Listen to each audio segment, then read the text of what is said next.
Egypt, 13th century BC.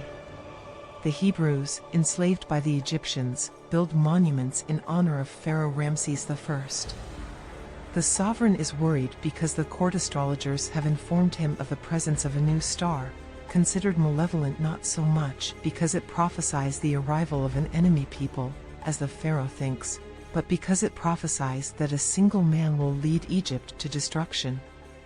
The evil star announces the birth of a liberator, sent by God to earth, to free the Israelite people from Egyptian oppression. The commander of the Egyptians advises the pharaoh to exterminate the slaves, but he does not listen, because the Israelites are a source of wealth for him.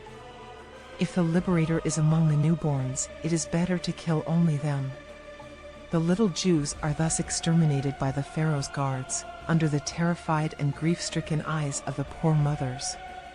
Yochabel, a Hebrew slave, accompanied by her daughter Miriam, heads to the Nile River carrying a basket that contains her son, whom she intends to save from extermination, and leaves him in the river, asking little Miriam to follow him to watch over him and discover where the current will carry him. Meanwhile, a group of young women plays by the river, near a huge palace. Among them stands out Princess Bithiah, daughter of Rameses I, who has recently become a widow and is unable to have children because she is barren. While the girls are reprimanded by Memnet, a palace slave, Bithiah walks away to go swimming and spots the floating basket in the distance, opens it, and finds the child, believing that the Nile has thus answered her prayers.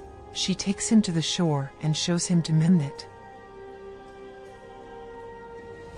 Bithiah decides to adopt him, although Memnet firmly advises against it because the pharaoh has ordered the extermination of all Hebrew newborns.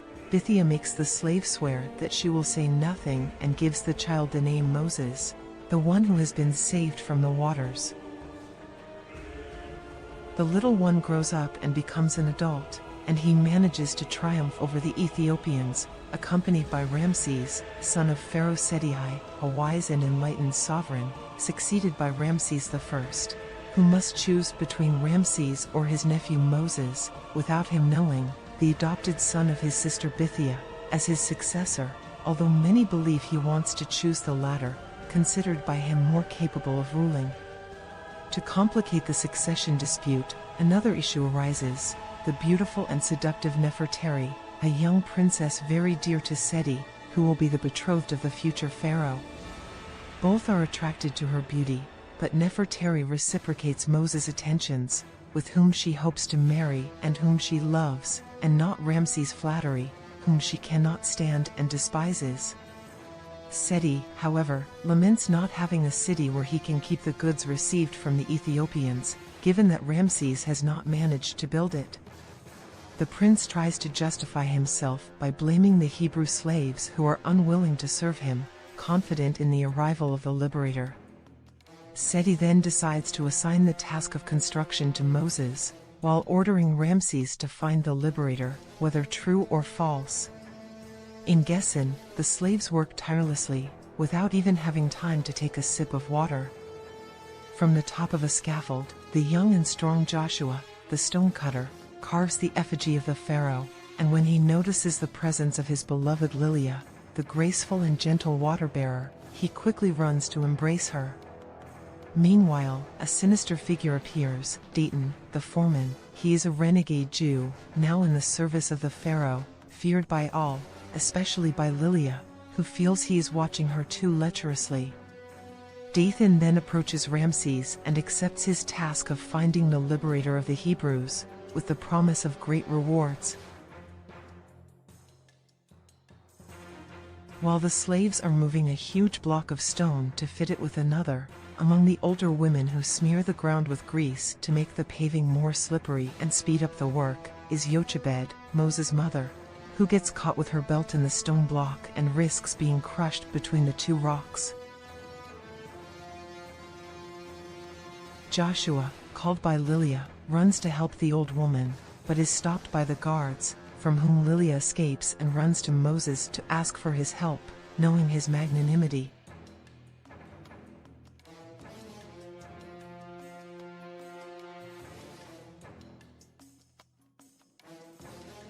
He decides to help her and goes to the place where he reprimands the guards for their behavior, and frees the old woman from the belt that kept her tied to the rock, without knowing that she is actually his mother.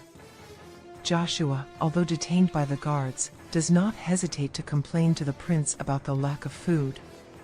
Moses takes up the cause of the Hebrews and, personally guiding them, raids the temple granaries, giving them the grain reserved for the gods and thus gaining the favor and support of the Hebrews, who praise him for his magnanimity. All this, however, provokes the complaints of Jannes, the high priest, who goes to the Pharaoh to tell him what has happened. The Pharaoh's jubilee will soon be celebrated, during which Sethi's successor will be chosen. Jannes advises the sovereign to choose Rameses as his heir, but the Pharaoh rebukes him because he appreciates Moses for his abilities. Rameses, thanks to Jannes' help, instills in his father the doubt of a possible betrayal by Moses.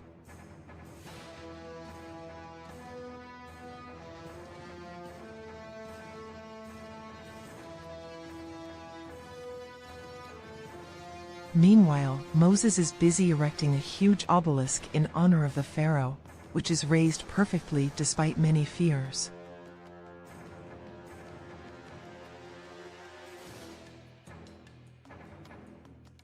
Moses is approached by Sethi, who has come to him to clarify the matter, accompanied by Rameses, and asks him if the accusations against him are true or false.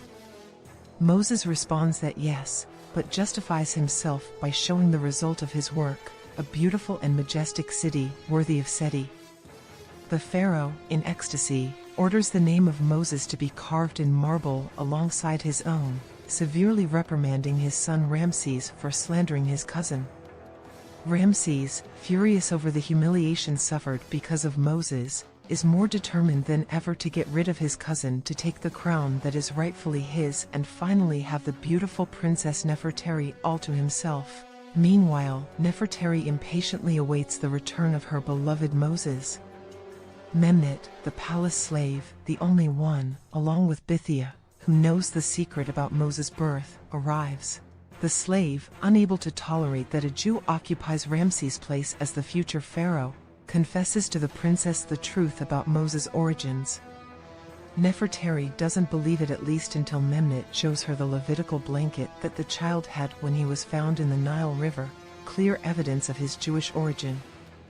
Nefretiri then fears that if Ramses finds out, it would be the end for Moses, and determined to save him at all costs, the princess does not hesitate to forever silence Memnet, throwing her from the balcony, while the Hebrew cloth remains on the ground. Then she embraces Moses, but later dismisses a slave who informs her of Memnet's death. Moses asks why such behavior and is surprised to see the Hebrew cloth. Nefretiri tries to justify herself, but in the end, she is forced to confess everything. Moses, confused, wants to get to the bottom of the matter and goes to Bithiah to ask for explanations, but he fails to obtain convincing evidence. Moses then decides to go to Gessen to meet Yochabel, the only name revealed by Memnet. Bithiah manages to get ahead and orders the slave and her two eldest children, Miriam and Aaron, Moses' blood siblings, to leave Egypt, but Moses, unseen, witnesses the scene, thus confirming that he is a Hebrew and not an Egyptian, therefore the son of poor slaves and not of princes, and decides not to renounce his humble origins and join his people, although moved by Yochabel's sincere weeping.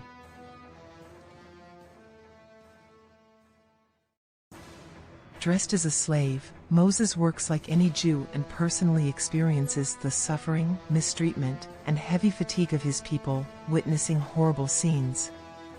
Lilia, the water-bearer, approaches him to offer a cup. She is about to recognize him when she is interrupted by the voice of Baka, the overseer, who orders the young woman to be taken to his house to make her his concubine, despite the young woman trying to resist. An old slave, upon seeing the scene, asks God to curse him, but he is struck by one of the guards with a whip and then, refusing to yield, is beaten to death with an axe, dying in the arms of Moses, who takes his place. Nefretiri, upon recognizing him, orders the guards to take him to her ship, as she needs a rower. Moses explains to Nefretiri that he will not back down because he has decided to stay with his people, but he knows that if he remains a slave, she will have to marry Rameses, who will thus become the new pharaoh. The princess, appealing to Moses' feelings for her, convinces him by saying that if he becomes Sethi's heir instead, he will be able to free the slaves once he ascends to the throne. Moses agrees, but decides to go first to save the young Lilia from Baka's clutches. Near the dwelling of the latter, Joshua sets a chariot on fire. The guards go out to put it out, leaving Baka alone with Lilia. Josué takes the opportunity to enter the palace and free his beloved, punching the Egyptian nobleman. Lilia manages to escape, but Josué is captured by the guards, tied between two columns, and whipped by the overseer, enduring in silence. Baka is stopped by Moses, who kills him and frees Joshua, but is forced to flee hastily because, if discovered, he will be sentenced to death. Joshua believes that Moses is the liberator and thanks God, while in the distance, the figure of Dathan, who has observed the entire scene, can be seen. The next day, Rameses and the palace guards search for the assassin. Dathan presents himself to the prince and reveals everything in exchange for the position of governor of Gessen. Rameses accepts the proposal and discovers with dismay that the liberator is none other than Moses, the much-hated cousin. Lilia finally becomes his property, and she is forced to surrender to him in exchange for the life of her beloved Joshua. It is Sethi's Jubilee Day, and the palace is celebrating, waiting for the pharaoh's choice. Rameses orders Pentuer to bring in the liberator of the Hebrews, who, to the astonished and dismayed Sethi, turns out to be Moses, brought in chains before the pharaoh. Moses reveals his Hebrew identity and declares that he has nothing against Sethi, but also that if he had the possibility to free the slaves, he would do it. Bithiah and Nefretiri, crying, try to convince Sethi not to condemn Moses since he is unaware of his origins, but the pharaoh, saddened by the discovery, decides nonetheless to condemn him to a punishment instigated by Rameses, to be forgotten forever. Not even his name should be spoken. Moses must be kept alive, because he does not want Nefretiri to remember him as a martyr, but rather abandoned in the desert, aided only by fate. He receives a staff, the Levitical mantle that Yochabel, before dying, wanted to give him, and provisions of water and food sufficient for just one day.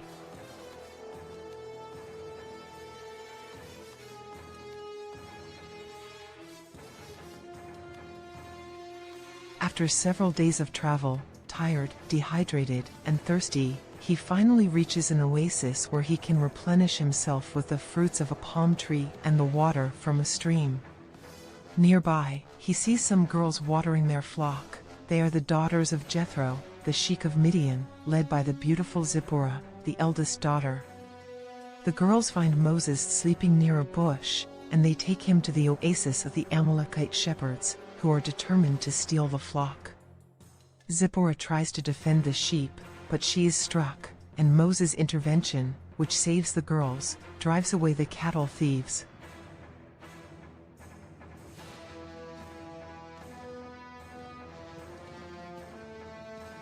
The girls take him to their father, who welcomes him into his tent, and when Moses reveals his identity, he decides to entrust him with a job as a shepherd. Sephora takes him to the flock and shows him Mount Sinai, the burning mountain where God resides. Thanks to Moses' help, Jethro's flock grows, and with it, the respect the elder shows towards the young man, who must choose one of his daughters as a wife. To make the choice easier for him, they dance for him, but Moses, who still holds the image of Nefretiri in his heart, cannot choose and walks away.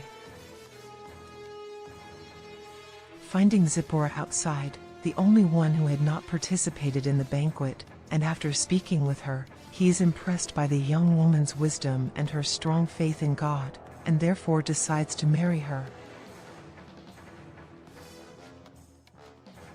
Meanwhile, the old Sethi, already dying on his deathbed surrounded by Nefretiri, Rameses, and the royal priests, utters the name of Moses before expiring, demonstrating his paternal affection for him.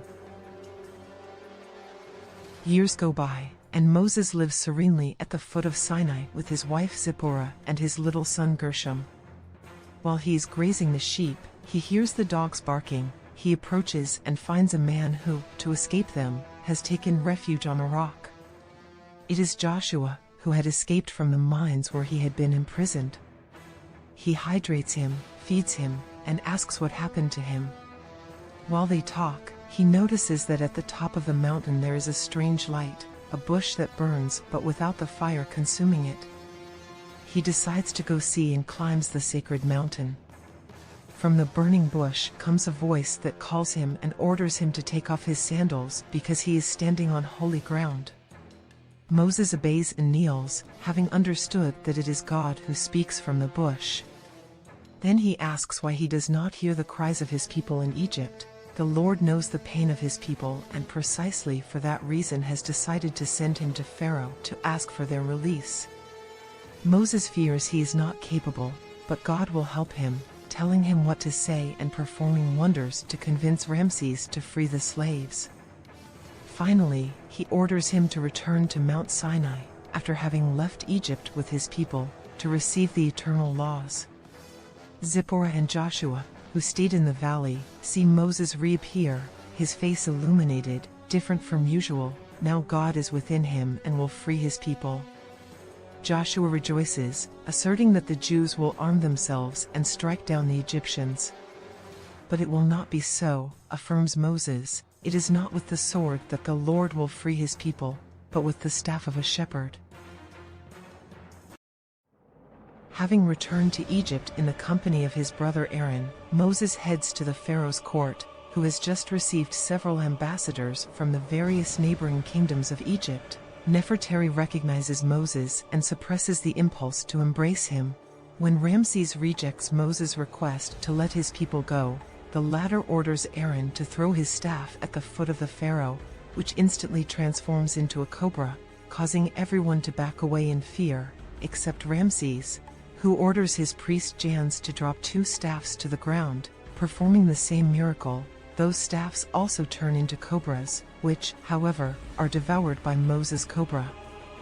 Rameses, surprised but not moved, not only rejects the request to free the Hebrew people, but also orders that the slaves from that day forward make bricks without straw, something impossible without a miracle, thus forcing Moses to leave the court.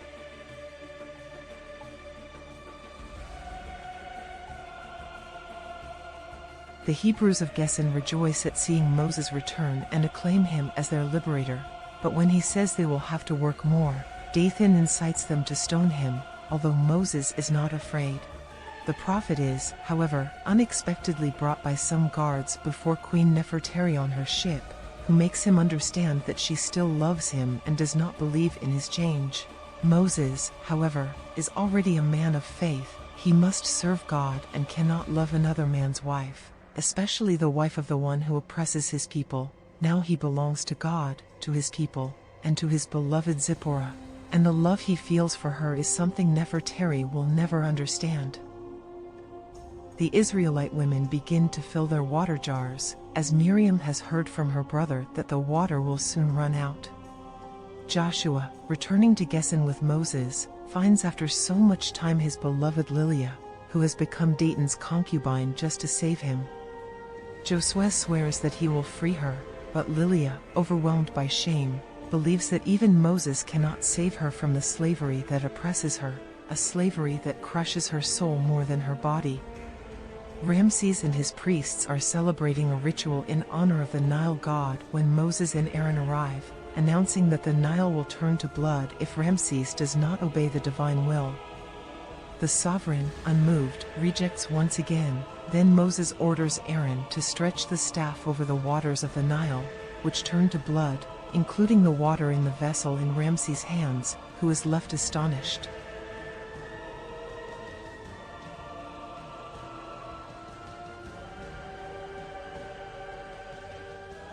This prodigy will be followed by the invasion of frogs, mosquitoes, locusts, and flies, the extermination of livestock, and the ulcers on animals and humans. The people, in an uproar, demand the release of the Jews, but Rameses does not yield, not even to Jannes, who implores him to listen to the words of Moses and invites the prophet to his palace.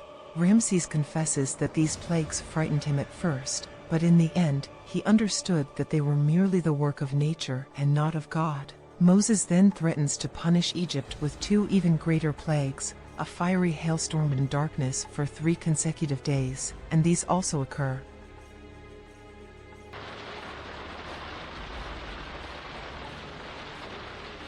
After the 3 days of darkness, the Pharaoh's ministers gather around their lord, asking for the release of the Hebrews. Rameses seems to yield to the scribe who has already written a mandate allowing the Hebrews to leave Egypt, but Nefretiri, thirsting for revenge for Moses' rejection, urges him to resist so as not to appear weak before the other kings and his people. Moses is summoned to the palace, where the Pharaoh, listening to his wife, steps on the document in front of the prophet and the desperate ministers. At such a sight, Moses threatens to punish Egypt with one last and horrible plague, so horrible that it forces the Pharaoh to send them away. Rameses becomes enraged and orders the prophet never to see him again. When Moses departs, the Pharaoh then orders the palace guards to gather the army to eliminate all the Hebrew firstborns that very night, starting with Moses' son.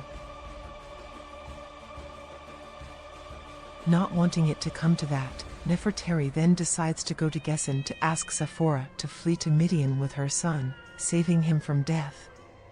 Moses, unaware of everything, returns home, but only finds Nefretiri waiting for him. The Queen of Egypt explains what happened, Sephora's escape, and Ramses' order. Moses is as if enlightened. The Pharaoh's order will turn against him, as it will not be the Hebrew firstborns who will die, but the Egyptians. Nefretiri pales at the thought that her only son will die and begs Moses to save him, just as she tried to save hers. But the prophet is merely an instrument in the hands of the Lord, and Nefretiri's son cannot be saved because he is also Ramses' son. The queen, convinced that Moses will not kill her son because he still loves him, leaves her house and returns to the palace. As soon as Nefretiri leaves, Moses, desperate, implores the Lord to appease his wrath. This, however, does not happen. Only the firstborns whose houses are marked with the blood of a lamb on the doorpost will be saved, including Lilia, safeguarded by the beloved Joshua through the same method. The moonlight is darkened by a mysterious green smoke that forms the figure of a skeletal hand in the sky. Inside their homes, the Jews celebrate Passover, the festival of liberation, eating unleavened bread and bitter herbs, while around them the cries of Egyptian mothers and their children can be heard. Bithiah asks and obtains from Moses the permission to enter and be with them, as well as to leave with the Jews. Moses consents, because anyone who thirsts for freedom can come with them. From the royal palace, Ramses and his soldiers watch as the plague spreads and slowly climbs the palace steps, enveloping them. When Pentuer's own firstborn dies agonizingly, struck by the disease, not before having begged the Pharaoh to let the Hebrews go, Ramses understands that his son's life is seriously in danger and rushes to him, finding him dying in bed next to his worried mother and a stunned doctor. Hoping that the freedom of the Hebrews will be enough for his son to stay alive, he orders Moses to be brought before him, and informs him that he and his people are free. It's too late, his son is already dead.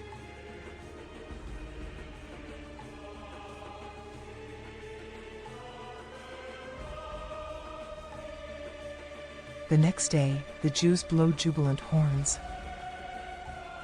and they immediately pack their bags, taking their animals, their belongings, their families with them, confident in the future, certain that God will soon find a land just for them, and guided by a procession with Joseph's coffin at the front to take him back to his homeland.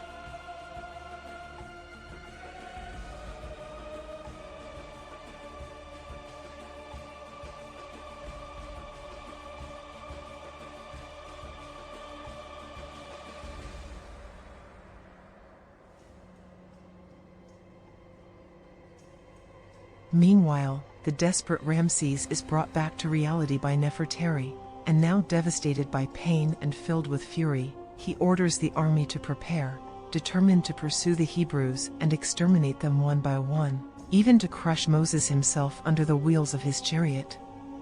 Nefretiri, deeply resentful towards Moses, once loved and now hated, offers him the sword and asks for the prophet to be killed with that blade. Rameses accepts, but he promises his wife that, as soon as he returns, he will also kill her with that same sword.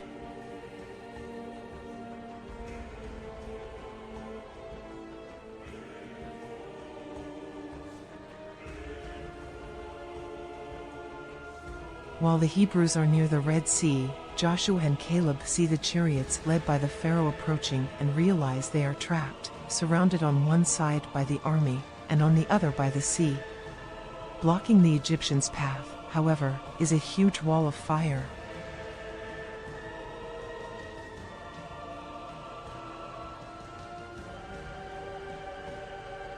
Taking advantage of this, Moses extends his arms, and by divine will, the clouds swirl in the midst of the waters and divide them into two walls, allowing the Hebrews to cross to the other shore, overcoming their fear, guided by Joshua.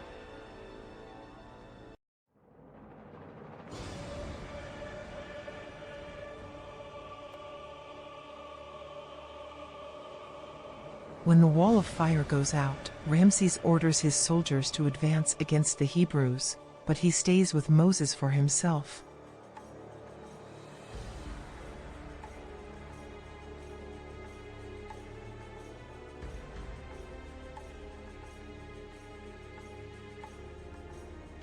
The waters, however, close, dragging the Egyptian army under the Pharaoh's impotent gaze.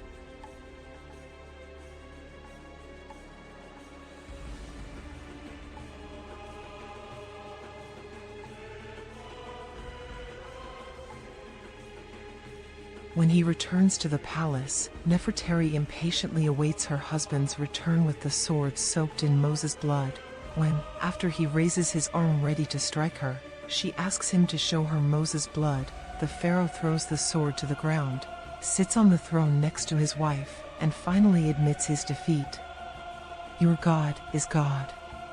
After a long journey, the Jews arrive at the foot of Sinai, and Moses climbs to the top, followed by the ever-faithful Joshua. After 40 days without news of him, the Hebrews consult each other about what to do. While Aaron, ignored, tries to maintain the faith of his companions, Dathan is sure that Moses has died, supported by a good part of the people. According to him, the best thing to do, if they don't want to die of hunger, is to return to Egypt with a golden idol to gift to the Pharaoh. Aaron tries in vain to dissuade them, but he himself is forced to make the statue that represents a golden calf, made with the bracelets and necklaces of the women melted down along with the treasures brought from Egypt. Almost all the Jews, except Lilia, Miriam, Sephora, Bithiah, and others, finally begin to celebrate, displaying all their vile acts. Moses, oblivious to everything, asks the Lord why the long wait. God manifests to him in the form of a pillar of fire and tears 2 tablets from the rock on which he engraves the 10 Commandments. Then he descends from the top of the mountain, announced by Joshua's horn, which stops Lilia's sacrifice to the new god. The prophet casts his anathema against those who have served the golden idol and asks the people who believe in it to come forward. Many choose to approach him. The prophet, furious with those who have decided not to approach him, throws the tablets of the 10 Commandments at the golden calf, and from the sky, lightning rains down, while the earth opens up. Dathan, the brother Abram, and the friend Korah sink into the abyss, while the idolaters burn in the fire generated by the lightning. For 40 years the people wandered in the desert, until the generation that had committed idolatry was extinguished. The new Jewish generation finally reaches the borders of the Promised Land, but Moses cannot enter. He had not been entirely faithful to God at the waters of Meribah, and God had ordered him to view it from afar because he would not be allowed to cross the Jordan. Now old and weary, he ascends Mount Nebo with a few faithful followers and entrusts the task of guiding them to Joshua, companion of all his pilgrimages. It is fulfilled just as Rameses had said, thus it was written and thus it was done.